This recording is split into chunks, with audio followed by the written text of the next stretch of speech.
Savoir et comprendre les plus récentes nouvelles qui nous touchent. Mais Audrey, le Québec a une nouvelle première ministre désignée. Là, elle n'est pas encore assermentée. Non, ça va se faire plutôt plus tard cette mercredi semaine. ou jeudi, nous dit-on. Mais oui, Christine Fréchette qui l'a emporté quand même avec une bonne majorité hier. Elle succède à François Legault comme chef de la CAQ et aussi comme première ministre. C'est la 33e, la deuxième femme aussi première ministre du Québec. D'ailleurs, ça a été souligné ça par certains partis, là, Solide notamment discours. Oui, vraiment. Oui. Elle est allée avec un discours vraiment T'as rassembleur. pas l'air sûr? Ben, c'est très cérébral. Ouais. Tu sais, moi, c'est-à-dire que les gens l'ont élu, puis ce matin, il y a un portrait dans la presse, puis tous ceux qui, tu sais, ils ont parlé des gens qui l'ont connu. Pour le meilleur et pour le pire, on disait François Legault, il était parfois émotif, mais ça l'amenait un peu brouillon. Il allait d'abondance du cœur, là, des décisions, des fois, qui semblaient peut-être un peu improvisées, mais qui n'étaient pas... Je pense que tu n'auras plus ça, là. Je pense que t'as quelqu'un qui va tout mettre sur la balance, là, tu comprends, longtemps, très, très, très réfléchi, très prudent. Donc, son discours, c'était très cartésien. Là. On n'était pas dans l'émotion, dans une envolée là, sur ses adversaires, qui était très bien sentie. Mais pour le reste, là, les détails de son programme, les éléments économiques, c'était... La droite. Oui, c'est ça. Ben, d'abord, ce qu'elle a dit, c'est que elle va faire beaucoup de place pour le coût de la vie. La santé, le logement. Elle veut vraiment améliorer le pouvoir d'achat des Québécois, alléger le quotidien des familles. Ça, elle en a parlé dès le début. Réduire la pression financière, soutenir les PME aussi, qu'elle voit comme le moteur principal de l'économie. Ses premières mesures, ça va être de faciliter l'accès à la propriété pour les jeunes. Notamment, elle en a parlé pendant sa campagne, rembourser la taxe de bienvenue aux premiers acheteurs. Mais on dit qu'elle devra faire vite quand même, elle devra agir rapidement parce qu'évidemment, il y a les élections qui s'en viennent. Donc, pour rebâtir un peu la confiance des gens envers la CAQ. C'est beaucoup de travail à faire pour Christine Fréchette. Mais ces 20 têtes de promesses, elle n'aura pas le temps de les remplir. C'est-à-dire qu'il y en a qui vont se transformer, à mon avis, en engagements électoraux. Tout simplement, elle va dire, ou peut-être elle va jeter un premier jalon en vue de le faire, mais elle va dire, si vous voulez la continuité de ça, élisez-moi. Il y a Kevin qui pose la question, il dit avoir un malaise avec le fait que les gens de la CAQ ont seuls choisi. Ça a été soulevé. On choisit, là, c'est notre système. Je veux dire, dans ce cas-ci, sur les 8 ans de la CAQ, ce sera quelques mois par une autre première ministre. Si on veut avoir un malaise, c'est le mandat du Parti québécois, là, les 2 mandats du Parti québécois où les gens ont voté pour Jacques Parizeau. Il a quitté au bout d'1 an. C'est Lucien Bouchard, choisi par les membres du PQ, qui a gouverné 3 ans, les 3/4 du mandat. Lucien Bouchard a été réélu. Là, cette fois-là, en 98, les gens l'ont réélu. Il a fait la moitié du mandat. Il a quitté. Puis c'est Bernard Landry qui a été choisi par les membres du PQ qui a fait l'autre moitié du mandat. Donc, au total, sur ces 8 années de mandat péquiste, on avait eu 5 années, 5 sur 8, où... c'était quelqu'un choisi par les membres et non pas par... Là, c'est 5 mois. Là, c'est 5 mois sur 8 ans. Mais tu sais, c'est notre système en même temps. Là, on vote... Je sais que les gens... On vote pas ici pour le premier ministre. Là. Oui, dans notre tête ou dans notre cœur, on peut dire, moi, je choisis le premier ministre. Mais quand tu te présentes aux urnes, tu votes pour un député d'un parti. Puis le parti qui a le plus de députés gouverne. Le premier ministre, évidemment, c'est le chef de ce parti-là. Mais s'il quitte parce qu'il est malade, il décède ou il démissionne... ben c'est le parti qui le remplace. Ça reste le même parti qui est au pouvoir. On n'a pas un système présidentiel où on vote aux États-Unis, ils votent pour le président, puis ils votent à part pour leur sénateur ou leurs membres du Congrès. On n'a pas ici un système comme ça. Dans le cas de Drainville, le coup a été dur à assumer. Ça a été très dur. On le voyait dans le non-verbal de Bernard Drainville aussi, là, qu'il applaudissait. C'était mou comme applaudissement. C'était très, très timide, même si Christine Fréchette lui a tendu la main carrément. Bon, il ne s'est pas présenté, il l'a quitté rapidement après. Il est allé il est allé auprès des membres qui l'avaient appuyé tout de suite après l'annonce de sa défaite. Là, j'ai vérifié dans les dernières minutes, il n'avait toujours pas fait de publication. Là. J'ai vérifié peu avant 6 heures. Il y a 2 personnes qui ont un peu parlé en son nom. Il y a Bélanger. Simon Jolin Barrette, mais surtout Samuel Poulin. Voilà, Samuel Poulin qui dit lui avoir parlé. Il dit il va bien, il va se rallier un peu plus tard. Mais là, je pense qu'il avait besoin carrément de digérer cette nouvelle-là. Mais semble-t-il qu'il va se rallier à Christine Fréchette. Ça règle le cas de l'unité du parti, sur le fond, dans le sens que je pense pas qu'il va y avoir de démission. Ce qui va se représenter, tu sais, les gens posent la question, est-ce que Bernard Drainville va se représenter? Il a dit oui en cours de campagne. Pour moi, ça veut absolument rien dire. Il n'y avait pas le choix de dire oui parce qu'il était candidat.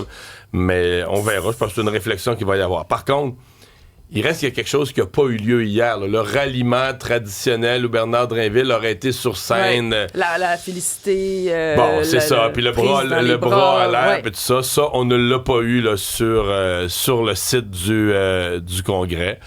Même Simon-Jolin Barrette, là, qui était le plus gros appui, qui est arrivé à la dernière minute pour Bernard Drinville. Écoute, il a publié, je pense, sur X, peut-être vers 5h30, 6h. Donc, mettons, 1h30 après l'annonce du résultat. Il s'était pas adressé aux médias, il avait quitté la salle, donc c'est tout ça. Et on a rendu donc un dernier hommage à François Legault, qui a fait ses adieux à son parti. Oui, il a fait son dernier discours, il y a eu un hommage qui lui a été rendu, et dans son dernier discours, il a vraiment appelé à l'unité, lui aussi, entre les deux clans de la course à la succession. Il dit, c'est sûr, bon, que parfois, disons qu'il y a eu des tensions, on les a tous entendues pendant la course à la chefferie, mais là, il dit que c'est vraiment important de rester unis et que l'autre équipe va devoir accepter la main tendue de l'équipe qui l'a emporté. Il dit, c'est la dernière demande que je vous fais comme chef de la CAQ. Unissez-vous parce qu'unis, il n'y a rien d'impossible. Il a dit qu'il trouvait ça difficile de quitter, c'est sûr, mais qu'il avait pris cette décision justement pour préserver l'avenir. Il voulait pas que les prochaines élections portent sur lui directement. Et il a lancé un message aussi assez fort en disant, il a reconnu certains échecs aussi à mot couvert du parti en question, mais il a dit ne laissez jamais personne résumer nos 2 mandats à quelques mauvais dossiers. Donc, vraiment, il a eu ce message-là pour ses successeurs, pour le parti, en fait. Et pendant ce temps, à l'autre bout du monde, à Islamabad, au Pakistan, ça n'a pas tellement bien été. Super bien passé. Non, la négociation, tant et si bien que Trump en est rendu à dire c'est moi-même qui va le fermer, le détroit d'Ormuz. Il ne l'a pas pris, que l'Iran avait promis de l'ouvrir, que ça ne s'est pas réouvert, que finalement, il n'y a pas eu d'entente sur le nucléaire iranien. Il a dit ce qui est important pour moi, c'est une chose, c'est que l'Iran refuse d'abandonner ses ambitions nucléaires. Donc, les États-Unis qui vont procéder à leur propre blocage du détroit d'Ormuz après l'échec des négociations. Il en a fait l'annonce sur son réseau Truth Social comme c'est son habitude. Il a dit à compter de maintenant, la marine des États-Unis, le meilleur au monde, va entamer le processus de blocage de tous les navires qui cherchent, à entrer dans le détroit d'Ormuz. Également, il va intercepter l'ensemble des navires qui ont acquitté le fameux péage à l'Iran pour passer par le détroit. Il dit que c'est un péage qui est illégal. Et les États-Unis qui vont entamer aussi la destruction des mines posées par l'armée iranienne dans le détroit. Il demande à l'Iran de respecter sa promesse en ouvrant le détroit rapidement. Et l'Iran a dénoncé ce blocus américain, disant que c'est une manœuvre qui était illégale. C'est là, c'est à 10h, j'ai hâte de voir, c'est à 10h ce matin là, que c'est censé se produire. Pour les gens qui ne comprendraient pas, parce que je vous comprendrais d'être mêlés. On dit bloquer le détroit d'Ormuz, c'est un désastre pour l'économie mondiale. Pourquoi Trump le bloque lui-même? Lui veut que l'Iran le rouvre. Ben c'est ça. Donc, ce qu'il faut comprendre, c'est que là, présentement, l'Iran laisse passer certains bateaux, par exemple, au bénéfice de la Chine, fait payer des péages. Alors, Trump se dit, tant qu'à pas l'ouvrir de façon générale pour tout le monde, nous autres, on laissera plus rien passer. Donc, il y aura plus quelques pétroliers, 3-4 par jour, au service de la Chine. Alors, c'est un peu ça, le sens de l'action. Ceci dit, M. Trump a un nouvel ennemi. C'est un par jour, mais là... Oui, là, c'est le pape. Hein? Il s'en est pris au pape. Oui. T'as arrêté ça? Oui. T'es en guerre contre le pape. Oui. Il n'a pas dirigé, en fait, les derniers appels à la paix du pape Léon XIV. Il a publié encore une fois un long message où il discrédite le Saint-Père, une série de critiques acerbes. Il lui reproche, entre autres, ses positions sur la guerre en Iran, sur l'intervention au Venezuela. Il va jusqu'à affirmer que Léon XIV est du côté des criminels. Il affirme qu'il ne veut pas d'un pape qui critique le président des États-Unis. Mon cerveau, moi, il efface toutes ces nouvelles-là. La religion protestante a commencé comme ça. T'avais un roi qui aimait pas le pape, il refusait son divorce. Qu'est-ce que Trump pourrait partir sa propre... Il est pas loin de ça, là. Les gens qui le suivent, c'est très, très proche d'être religieux, ce qui pourrait partir sa propre religion à suivre. Et autre défaite pour Trump, d'une certaine façon, parce qu'il avait mis tout son poids derrière le président hongrois.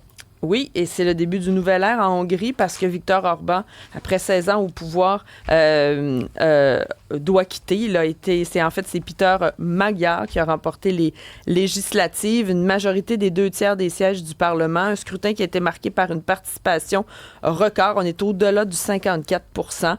Il a promis de démanteler le système qui avait été mis en place par son prédécesseur et compte rapprocher la Hongrie de l'Union européenne après des années de tensions. D'ailleurs, je suis assez étonné. On comprend que ça va pas bien du tout pour Trump, mais généralement, parce qu'il a envoyé J.D. Vance appuyer Orban là, in extremis. C'est un proche de Donald Trump et de J.D. Vance. Exactement, Orban. mais si tu sais, normalement, les États-Unis auraient du pointage, des sondages, tu saurais, Orban est fini. Il n'y a aucune chance de gagner, tu vas pas l'appuyer, là, tu le laisses tomber. Tu vas pas mettre J.D. Vance parce que là, J.D. Vance, c'est la risée. Tu es allé en Hongrie, tu as donné ton appui à un gars, puis il perd par 16%, il se fait lessiver. C'est comme pour les États-Unis, c'est aller s'humilier absolument inutilement. Tu vas pas t'humilier dans une cause où tu n'as aucun... Tu sais, si tu sens que l'élection est à 1% près, que tu dis, gars, nous, on peut peut-être faire pencher la balance, mais aller s'humilier dans une élection déjà perdue, juste... Ça n'a pas été... En fait, ça n'a pas été une très bonne semaine pour J.D. Vance, qui a une négociation complètement ratée où il a eu l'air d'un fou au Pakistan, puis son passage en Hongrie. Je regarde par rapport au détroit d'Ormuz, là, je suis en train de regarder pour le pétrole. C'est sûr que ça va avoir un impact. Et là, déjà, là, les pre-market, là, avant l'ouverture, là, c'est pas mal au rouge. Puis le pétrole qui remonte au-dessus du 100 $ le baril. Fallait s'y attendre. Charles-Antoine, au sport, grosse soirée du Canadien. Ouais, victoire lors du 81e match de la saison. Il en reste seulement un demain face aux Flyers de Philadelphie. D'ailleurs, le Canadien hier a éliminé les Islanders de New York. On a parlé la semaine passée du geste des Islanders de congédier Patrick Roy là, pour tenter de sauver la saison, puisque ni les Rangers ni les Devils dans la région new-yorkaise n'accédaient aux séries. Donc, on voulait s'accaparer le monopole de la grosse pomme. C'est un flop, là. Un flop. C'est la première fois de l'histoire que les 3 formations de la région de New York ne seront pas en éliminatoire. Pour le Canadien, je veux dire, les Islanders, le nouveau coach, l'effet nouveau coach, c'était plus le contraire. Là. Non, ça n'a pas fonctionné. Parce qu'en fin de semaine, ils ont 2 défaites terribles. On a poursuivi la même séquence qu'avant le congédiement de Patrick Roy, Pete DeBoer, mais il est là pour les 4 autres prochaines années. Je voyais des rumeurs qui mentionnaient que peut-être que Patrick Roy demeurerait dans le giron de l'organisation. Je suis pas convaincu, moi, que Patrick Roy veut être entraîneur-chef à temps plein. Je pense qu'il... C'est une transition vers la retraite. Donc, à suivre, mais peut-être un poste de dépisteur, c'est ce que je voyais circuler. Bon, à suivre. Victoire du Canadien, 4-1. Suzuki atteint le plateau des 100 points. Devient seulement le 5e. Il n'a pas duré longtemps son plateau des 100 points parce que 20 secondes après, il a fait le 101e. Victoire de 4-1, un but dans un filet désert. Mais les 3 buts là, décisifs à l'intérieur de 55 secondes. Suzuki profite d'une magnifique passe de Slavkovski. Et quelques instants plus tard, tu le soulignes, c'est lui qui remet à Demidov. Belle victoire. Le Canadien, donc, rejoint les Sabres de Buffalo.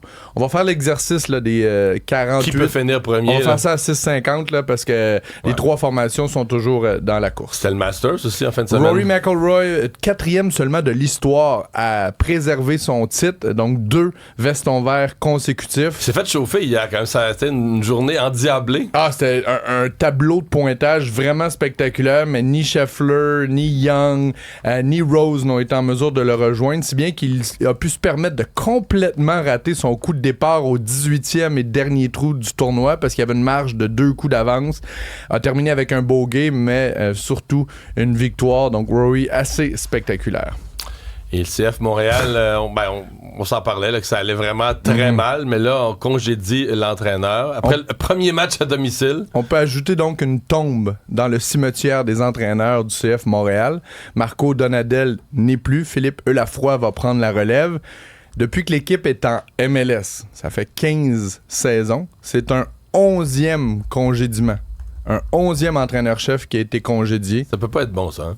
Ben non, mais à un moment donné. Mais c'est le premier sous la férule de Luca Saputo, qui d'ailleurs va prendre la parole aujourd'hui en point de presse. C'est le garçon de Joey. C'est lui maintenant qui s'occupe vraiment du CF, alors que Joey est plus impliqué à Bologne, notamment. Mais Marco Donadel, qui a gagné 7 matchs en 42 sorties, parce qu'il était intérimaire avant de devenir entraîneur-chef régulier. Mais non, c'est mais de cette mal en année, pis. ça va pas du tout, là. Mais Une victoire, sur le coach, il n'y a pas d'équipe? Ben écoute, c'est l'équipe qui vaut le moins cher de la MLS, donc on n'est pas dans un modèle de dépenses et tout, donc une seule victoire en 7 rencontres, c'est catastrophique depuis, mais il n'y a rien de positif. La trame narrative n'est jamais positive avec le CF Montréal. Ce qui est positif, par exemple, c'est d'aller à Coachella. Oui. Grosse fin de semaine en Ça, perspective. c'est le jet set mondial vise Coachella. Oui, c'est 2 fins de semaine. La première, c'est en fin de semaine. D'ailleurs, on peut le suivre sur YouTube dans les différents concerts. Puis c'est de là qu'est parti les fameux looks de festival. Là. Tout le monde a des kits vraiment trop chers à Coachella. Ici, quand ça arrive à Montréal, on trouve des trucs abordables. Mais ce qui a fait réagir dans ce festival-là en fin de semaine, c'est la présence de Justin Trudeau et Katy Perry au concert de Justin Habillé Bieber. en festivalier. Hey, mais il y avait une casquette des Alouettes de Montréal, Justin. Ça a été repartagé d'ailleurs sur le compte des Alouettes de Montréal. Ils étaient habillés, donc oui, comme des festivaliers. C'est Katy Perry, au fait, qui publie énormément de vidéos et de photos de leur relation. On les voit très collés à travers les festivaliers. Cute, ils ont l'air de s'aimer. Et surtout l'air de vivre son adolescence. Oui, avec la casquette à l'envers. Mais c'est peut-être À la retraite comme premier ministre, C'est peut-être il ça. vit son adolescence. Ça C'est se très peut, bien. parce qu'on les voit à un moment donné assis sur le trottoir en train de manger des nouilles asiatiques. Là, Ah tu sais, ouais? comme quand tu as une grosse soirée, là, soit tu manges de la poutine ou une affaire de même. Ils avaient l'air rendus là dans leur soirée. D'ailleurs, Justin Bieber a fait réagir aussi parce que c'était l'une des têtes d'affiche du festival en fin de semaine. Puis lui, il a décidé d'utiliser YouTube pour faire l'espèce d'analogie entre le début de sa carrière où il a commencé sur les réseaux sociaux avec aujourd'hui. Donc, il y en a qui ont lancé des petites pointes. Entre autres, Katy Perry qui a dit une chance qu'il y a un compte premium, on n'a pas les publicités pendant son concert. Donc, il chantait parfois par-dessus sa voix de jeune. Il y en a plein, j'ai vu sur mes réseaux, qui se sont levés dans la nuit pour Je regarder la comprends pas prestation. exactement ce qu'il a fait, là. Dans le fond, il y a un écran géant. Sur l'écran, c'est YouTube. C'est YouTube. Puis il était C'est derrière lui. son ordinateur pendant 25 minutes à projeter des vidéoclips qui ont été virales de sa carrière, puis chanter par-dessus sa voix d'enfant. On peut entendre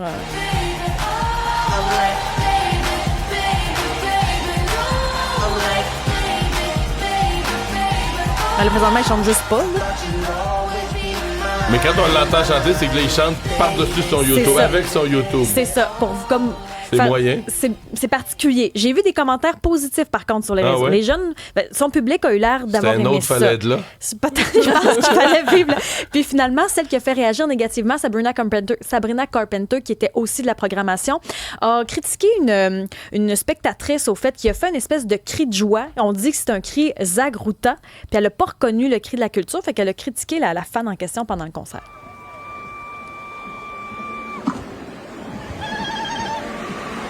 I think I heard someone yodel. Is that what you're doing? La spectatrice I don't like lui dit it. c'est dans ma culture, c'est un cri de joie quand on fait le lalalala, c'est parce qu'on aime ce qu'on voit, puis Sabrina Elle pensait Carpenter. que c'était yodelé, là, mais je C'est pense pas ça. que c'est méchant de sa part. Non, parce qu'elle a dit je trouve ça étrange. No matter La what. fille, elle chante aussi, ça ressemble à un son d'oiseau. là. Puis là, ben, elle a dû s'excuser parce qu'il y a des gens qui ont trouvé qu'elle avait des commentaires islamophobes parce que c'est un cri traditionnel dans la culture arabe. Donc ça a fait Voyons. aussi beaucoup Elle peut ne pas réagir. savoir ça. Non, C'est complètement stupide. Ça se peut qu'elle sache pas, mais j'avoue que quand elle a dit « Ah, c'est weird », tu sais, peu importe, je trouve ça weird, c'est comme, ben, tu sais, c'est ta spectatrice, là, c'est... Ouais. Tu sais, t'es pas obligé de la critiquer, là. Mais c'est weird pareil. Je veux dire, dans le sens que c'est pas Oui. d'entendre cela dans ce genre de concert-là, mais c'est un cri de joie. Bon, C'est là, un cri de joie. Toutes Bon. les façons peuvent exprimer la joie. Mais c'est bien, c'est sûr qu'aujourd'hui, la controverse peut arriver assez rapidement. C'est le Il y moins aura qu'on peut dire. un deuxième week-end la fin de semaine prochaine. Pour ceux qui ont envie de réhypothéquer leur maison, c'est possible d'y aller.